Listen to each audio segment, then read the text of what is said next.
नमस्कार, welcome to सोच India.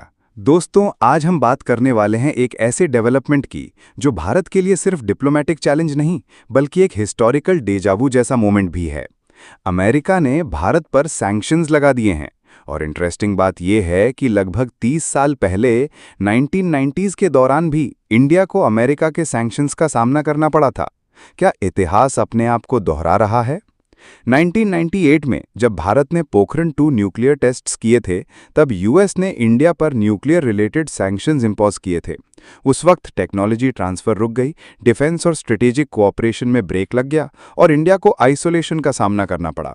लेकिन 2000s के बाद जब US India civil nuclear deal sign हुआ, तब दोनों देशों के बीच एक नई पार्टनरशिप बनी।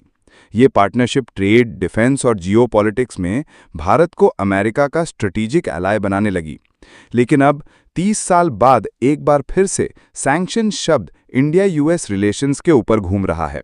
अभी जो डेवलपमेंट्स हुए हैं, उनके हिसाब से यूएस ने इंडिया के कुछ स्पेसिफिक सेक्टर्स पर टारगेटेड सैंक्शंस इंपोज किए हैं। व्हाइट हाउस के स्टेटमेंट के मुताबिक इन सैंक्शंस का जस्टिफिकेशन नेशनल सिक्योरिटी कंसर्न्स हैं।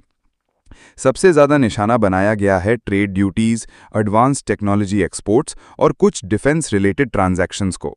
ये सैंक्शंस डायरेक्टली इंडियन इकोनॉमी के उन एरियाज को हिट करते हैं जहां भारत अग्रेसिवली ग्रोथ पुश कर रहा है, जैसे semiconductor supply chains, defence manufacturing और हाईटेक इंपोर्ट्स। यहां एक आयरनी है।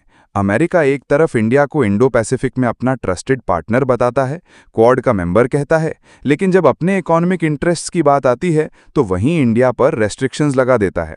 एक रिपोर्ट के हिसाब से इंडिया और यूएस का बायलैटरल ट्रेड 2000 से लेकर 2024 तक 12 गुना बढ़कर $200 बिलियन क्रॉस कर चुका है।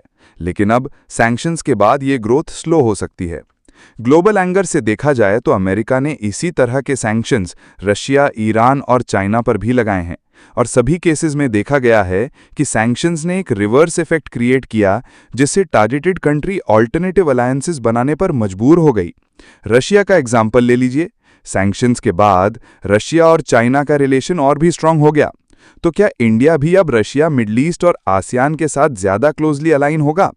भारत के लिए चैलेंज ड्यूअल है।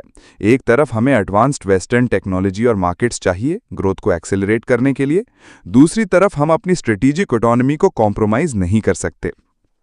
ये सैंक्शंस का direct impact Make in India और आत्मनिर्भर भारत मिशंस पर पड़ेगा। Defence imports, high end tech और financial flows temporary slowdown face करेंगे, लेकिन इससे एक पॉजिटिव प्रेशर भी क्रिएट होगा कि भारत अपनी इंडिजिनस R&D और लोकल मैन्युफैक्चरिंग को और तेज करे। आगे क्या हो सकता है? 3 सिनारियोज हैं। पहला, नेगोशिएशन पाथ, जिसमें इंडिया और यूएस बैक चैनल डिप्लोमेसी के जरिए एक मिडिल ग्राउंड फाइंड कर लेते हैं। दूसरा, स्ट्रेटेजिक ड्रिफ्ट, जिसमें अगर सैंक्शंस प्रोलॉन्ग्ड रहे तो इंडिया की टिल्ट रशिया और ग्लोबल साउथ की तरफ बढ़ जाएगी।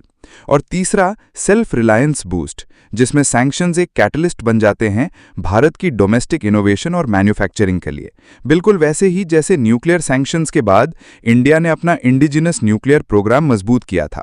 तो ओवरऑल समझ लीजिए, अमेरिका के सैंक्शंस भारत के लिए शॉर्ट टर्म में एक सेटबैक हैं, लेकिन लॉन्ग टर्म में ये एक अपॉर्चुनिटी भी क्रिएट कर सकते हैं।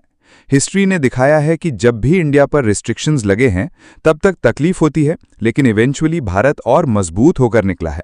अब सवाल यह है कि क्या आपको लगता है कि ये सैंक्शंस इंडिया के लिए एक नया क्राइसिस खोलेंगे या फिर एक नए आत्मनिर्भर चैप्टर की शुरुआत बनेंगे? आपका इस बारे में क्या सोच है? कमेंट में जरूर बताइएगा। जय श्री राम।